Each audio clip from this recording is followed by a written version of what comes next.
আসসালামু আলাইকুম। জানিয়ে দেব এই মুহূর্তে হাতে পাওয়া সর্বশেষ ভয়ঙ্কর কিছু আন্তর্জাতিক আপডেট বাংলা সংবাদ। শুরুতেই থাকছে সংবাদ শিরোনাম। শুরুতেই জানিয়ে দেব আফগানিস্তানকে নিয়ে যুক্তরাষ্ট্রের ভয়ঙ্কর পরিকল্পনা, ট্রাম্পের হুঁশিয়ারি। সর্বশেষ থাকছে আবারও ফুঁসে উঠেছে এশিয়ার আরেক দেশ। এখন শুনছিলেন সংবাদ শিরোনাম, এবার বিস্তারিত। প্রিয় দর্শক, আপনি যদি এই চ্যানেলে নতুন হয়ে থাকেন, ভিডিওটি দেখতে দেখতে চ্যানেলটি সাবস্ক্রাইব করে আমাদের সাথেই থাকুন। আফগানিস্তানকে নিয়ে যুক্তরাষ্ট্রের ভয়ঙ্কর পরিকল্পনা, ট্রাম্পের হুঁশিয়ারি। আফগানিস্তানকে নিয়ে নতুন পরিকল্পনা শুরু করেছে যুক্তরাষ্ট্র। দেশটি আফগানিস্তানের বাগরাম বিমান ঘাঁটি দখল নিতে যাচ্ছেন, এজন্য কড়া হুঁশিয়ারি দিয়েছে মার্কিন প্রেসিডেন্ট ডোনাল্ড ট্রাম্প। শনিবার বার্তা সংস্থা রয়টার্সের এক প্রতিবেদনে তথ্য জানানো হয়েছে। প্রতিবেদনে বলা হয়েছে, ট্রাম্প হুঁশিয়ারি দিয়ে বলেন, আফগানিস্তান যদি বাগরাম বিমান ঘাঁটি যুক্তরাষ্ট্রকে ফেরত না দেয় তাহলে খারাপ কিছু ঘটতে পারে। শনিবার ট্রাম্প তার সামাজিক যোগাযোগ মাধ্যম ট্রুথ সোশ্যালের এক পোস্টে লেখেন, যদি আফগানিস্তান বাগরাম বিমান ঘাঁটি তাদের কাছে ফেরত না দেয় যারা এটি তৈরি করেছে তাহলে খারাপ কিছু ঘটবে। তিনি জানান, আফগানিস্তানের সঙ্গে এই বিষয়ে আলোচনা চলছে এবং তিনি চাচ্ছেন ঘাঁটিটি দ্রুত ফিরিয়ে নিতে। সাংবাদিকদের তিনি বলেন, আমরা এখন আফগানিস্তানের সঙ্গে কথা বলছি এবং আমরা এটি ফিরিয়ে পেতে চাই, এখনই চাই। আর যদি তারা না দেয় তাহলে আমি কি করব তা আপনি শীঘ্রই জানতে পারবেন। 2001 সালের 11 সেপ্টেম্বরে সন্ত্রাসী হামলার পর আফগানিস্তানের মার্কিন সামরিক হস্তক্ষেপের সময় বাগরাম ছিল মার্কিন বাহিনীর প্রধান ঘাঁটি। বিশাল এই ঘাঁটিটিতে ফাস্টফুড চেইন থেকে শুরু করে বড় শপিং সেন্টার পর্যন্ত ছিল। এছাড়া এখানে একটি বড় কারাগার কমপ্লেক্সও ছিল। 2021 সালে যুক্তরাষ্ট্রের আফগানিস্তান থেকে তাদের সৈন্যদের সরিয়ে নেওয়ার পর তালেবান সরকার ক্ষমতা গ্রহণ করে এবং বাগরাম সহ বিভিন্ন ঘাঁটি তাদের নিয়ন্ত্রণে আসে। দেশটিতে পুনরায় মার্কিন ঘাঁটি স্থাপনের বিষয়ে ঘোর আপত্তি জানিয়েছে আফগানিস্তান। বিশেষজ্ঞদের মতে, বাগরাম বিমান ঘাঁটিতে পুনর্দখল করতে গেলে তা একটি পূর্ণমাত্রার সামরিক অভিযান হয়ে উঠতে পারে, যেখানে 10,000-এর বেশি সেনা প্রয়োজন হবে এবং উন্নত আকাশ প্রতিরক্ষা ব্যবস্থাও বসাতে হবে। এছাড়াও ঘাঁটিটি তালেবান, ইসলামিক স্টেট ও আল কায়েদার মতো জঙ্গি গোষ্ঠীর হুমকিতে থাকবে। ইরান থেকেও মিসাইল হামলার আশঙ্কা রয়েছে, যেটি 2025 সালের জুনে কাতারে একটি বিমান ঘাঁটিতে ঘটেছিল। রয়টার্স জানিয়েছে, ট্রাম্প সরাসরি সেনা পাঠানোর বিষয়ে স্পষ্ট কিছু বলেননি, তবে তিনি বলেন, আমরা এই বিষয়ে এখনও কিছু বলছি না। আবারও ফুঁসে উঠেছে এশিয়ার আরেক দেশ। সরকারের বিরুদ্ধে আবারও ফুঁসে উঠছে এশিয়ার দেশ ফিলিপাইন। দেশটিতে আজ আবারও রাজপথে নামছে বাসিন্দারা। সরকারের দুর্নীতির অভিযোগে উত্তাল হতে যাচ্ছে দেশটি। শনিবার দ্য গার্ডিয়ানের এক প্রতিবেদনে তথ্য জানানো হয়েছে। প্রতিবেদনে বলা হয়েছে, মেট্রো ম্যানিলায় রোববার হাজার হাজার মানুষ এক বিশাল বিক্ষোভের অংশ নেবে।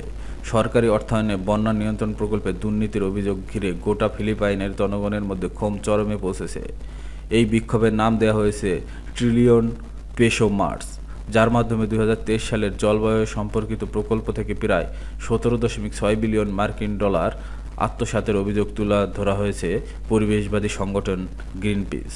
দ্য গার্ডিয়ান জানিয়েছে, 21 সেপ্টেম্বর এই দিনটির রয়েছে ঐতিহাসিক তাৎপর্য। 1972 সালের এই দিনে তৎকালীন স্বৈরশাসক ফার্দিনান্দ কার্কোস ফিলিপাইনের মার্শাল ল জারি করেছিল, যা পরবর্তীতে গণ আন্দোলনের মাধ্যমে তার দীর্ঘ শাসনের অবসান ঘটে।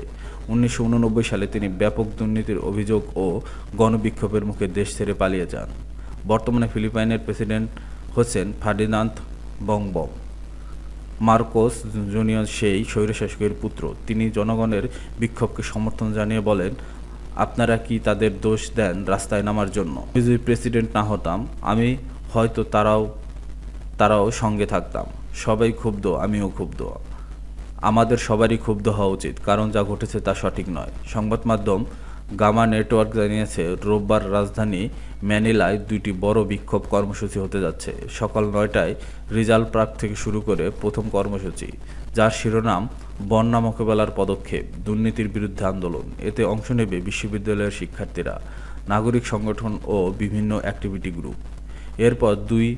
এরপর দুপুর 2টায় ইউএসএ পিপল পাওয়ার মনুমেন্টের শুরুতে হবে দ্বিতীয় মার্শাল সমাবেশ। এতে প্রায় 30,000 মানুষের অংশ নেওয়ার কথা রয়েছে। নেতৃত্ব দেবেন খ্রিস্টান ও মুসলিম ধর্মীয় নেতারা। তাদের সঙ্গে যুক্ত হবে নাগরিক সমাজ, তরুণ সংগঠন ও সাধারণ মানুষ। প্রতিবেদনে বলা হয়েছে, দেশের অসংখ্য সিভিল সোসাইটি, চার্চ সংগঠন ও ছাত্র সমাজ এই বিক্ষোভে অংশ নিচ্ছে। দক্ষিণ ও দক্ষিণ পূর্ব এশিয়ার তরুণদের নেতৃত্বে সরকার বিরোধী আন্দোলনের এটি ঢেউ তৈরি হয়েছে। সম্প্রতি নেপালে জেনারেশন জেড এর নেতৃত্বে সরকার পতন, ইন্দোনেশিয়ার এমপিদের বাড়িতে সুযোগ সুবিধা বাতিল এবং তিমুর লেস্টেতে এমপিদের এসইউভি গাড়ি দেওয়ার পরিকল্পনা বাতিল, এসব ঘটনার সঙ্গে এই বিক্ষোভের মিল রয়েছে। ফিলিপাইন সম্প্রতি ঘোস্ট ইনফ্রাস্ট্রাকচার বা কাগজে কলমে থাকা কিন্তু বাস্তবে না হওয়ার প্রকল্প নিয়ে ক্ষোভ চরমে ওঠে। গত সপ্তাহে প্রেসিডেন্টের এক আত্মীয় এবং হাউস স্পিকার মার্টিন রোমুয়ালদেস পদত্যাগ করেন। তিনি বলেন, এই প্রকল্পগুলোর চারপাশে যেসব প্রশ্ন উঠেছে তা শুধু আমার নয়, গোটা প্রতিষ্ঠানকেই প্রশ্নবিদ্ধ করেছে।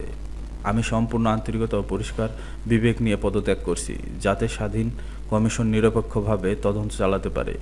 এটির নির্মাণ কোম্পানি সম্প্রতি প্রায় ৩০ জন সংসদ সদস্য ও সরকারি কর্মকর্তার বিরুদ্ধে ঘুষ নেওয়ার অভিযোগ তোলে। এরপরেই প্রেসিডেন্ট মার্কোস সাবেক সুপ্রিম কোর্ট বিচারপতি আন্দ্রেস রেয়েসের নেতৃত্বে ৩ সদস্য বিশিষ্ট কমিশন গঠনের ঘোষণা দেন। এই কমিশন গত এক দশকেরও মধ্যে বন্যা নিয়ন্ত্রণ প্রকল্প তদন্ত করবে।